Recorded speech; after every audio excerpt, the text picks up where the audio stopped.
أعوذ بالله من الشيطان الرجيم. بسم الله الرحمن الرحيم.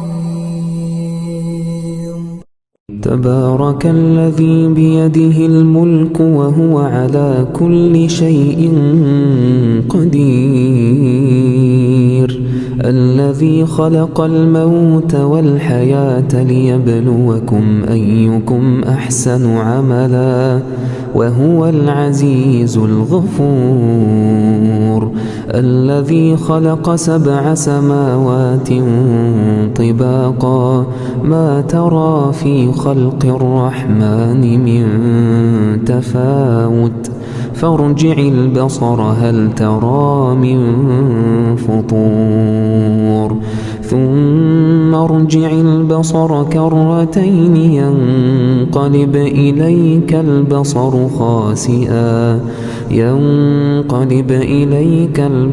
خاسئا وهو حسير.